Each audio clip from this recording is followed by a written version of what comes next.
نحمده ونصلي على رسوله الكريم اما بعد بسم اللہ الرحمن الرحیم السلام علیکم ورحمۃ اللہ وبرکاتہ۔ جمعرات کو ہم بستری کرنے والے لوگ رسول اللہ صلی اللہ علیہ وآلہ وسلم کا فرمان سن لیں۔ جو لوگ جمعرات کو ہم بستری نہیں کرتے ان کے لیے رسول اللہ صلی اللہ علیہ وآلہ وسلم کا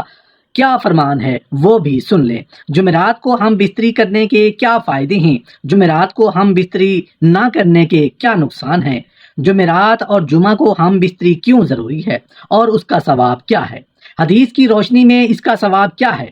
ہم بستری کا سنت طریقہ کیا ہے اور کون سے وقت میں ہم بستری کرنی چاہیے، بیوی کے ساتھ ہم بستری کی غرض سے سونا کیسا ہے اور بیوی کے ساتھ ہم بستری کی غرض کے بغیر سو جانا کیسا ہے، یہ تمام باتیں انشاءاللہ تعالی اس ویڈیو میں آپ کے ساتھ شیئر کی جائیں گی۔ شوہر کو ہم بستری کے لیے مناسب وقت منتخب کر لینا چاہیے، اس لیے کہ عورت حساس مزاج ہوتی ہے، لہٰذا اگر مرد اس سے ایسے وقت میں ہم بستری کرے گا جو اس کی مرضی کے خلاف ہو یا اس وقت وہ بیمار یا تھکی ہوئی ہو تو یہ عورت کے ساتھ زبردستی ہوگی جس سے عداوت اور بغض پیدا ہوگا۔ اتباع کا کہنا ہے کہ ہم بستری کرنے میں اعتدال سے کام لینا چاہیے، اور اعتدال یعنی میانہ روی یہ ہے کہ ہفتے میں یہ کام 2 مرتبہ کیا جائے۔ ہاں، خصوصی حالات یا طبعی اتار چڑھاؤ کے اعتبار سے انسان اس میں کمی یا زیادتی بھی کر سکتا ہے، لیکن اس میں زیادتی ہرگز نہیں کرنی چاہیے، اس لیے کہ اس سے جسم کو نقصان پہنچتا ہے، عقل کمزور ہو جاتی ہے اور انسان بے ہمت ہو کر کام کاج کے قابل نہیں رہتا،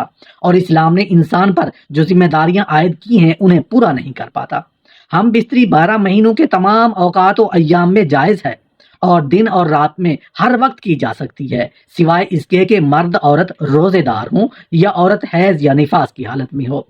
ابو داؤد اور نسائی کی حدیث میں آتا ہے کہ جو شخص جمعہ کے دن بیوی کو غسل پر مجبور کرے، یعنی بیوی سے ہم بستری کر کے اسے غسل پر مجبور کرے اور خود بھی غسل کرے اور نماز کے لیے جلدی کرے اور اول وقت میں جائے اور سوار نہ ہو، پیدل چل کر جائے اور امام کے قریب بیٹھے اور امام کی بات کو غور سے سنے اور لغو بات نہ کرے تو اسے ہر قدم اٹھانے پر 1 سال کے روزے اور کھڑے ہو کر نماز پڑھنے کا ثواب ملتا ہے۔ محترم ناظرین، حدیث شریف میں ہے کہ حضرت عائشہ صدیقہ رضی اللہ تعالی عنہا نے نبی کریم صلی اللہ علیہ وآلہ وسلم کی بارگاہ میں عرض کیا کہ یا رسول اللہ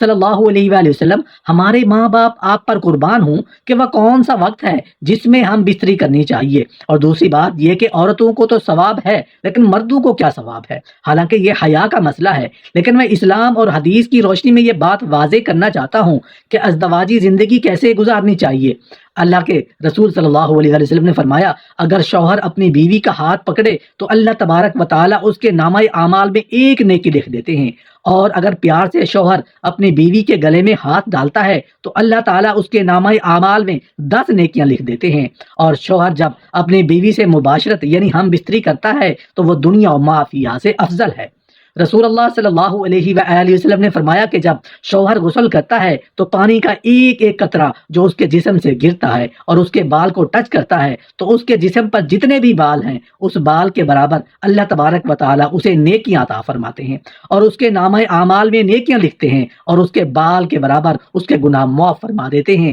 اور اس کے درجات کو بلند فرما دیتے ہیں۔ اس کے بعد اللہ کے رسول صلی اللہ علیہ وسلم فرماتے ہیں کہ جو شوہر غسل کرتا ہے وہ دنیا و ما فیہا سے افضل ہے۔ اس کا مطلب یہ ہے کہ اللہ تبارک و تعالی اسے وہ چیز عطا کرتے ہیں جو دنیا و ما فیہا سے بہتر ہے۔ اللہ کے رسول صلی اللہ علیہ وآلہ وسلم فرماتے ہیں کہ اللہ تبارک و تعالی تمام فرشتوں کو جمع کر کے ان کے درمیان فخر کرتے ہیں کہ دیکھو، یہ اپنی بیوی سے ہم بستری کرنے کے بعد رات کے اس حصے میں میرے خوف سے میرا ڈر رکھتے ہوئے غسل کر رہا ہے، اور غسل کرنے کے بعد یہ میری عبادت کرے گا تو اللہ تبارک و تعالی فرشتوں میں فخر کرتے ہیں۔ تو یہ ہم بستری کرنے کی فضیلت ہے۔ شوہر کا اپنی بیوی کو خوش کرنے کا اتنا بڑا ثواب ہے کہ اللہ تبارک و تعالی خود اپنے فرشتوں کے درمیان فخر کرتا ہے کہ میرا بندہ اپنی بیوی کو خوش کرنے کے بعد رات کے اس حصے میں میرے ڈر اور خوف کی وجہ سے غسل کر رہا ہے تاکہ وہ میری عبادت کر سکے۔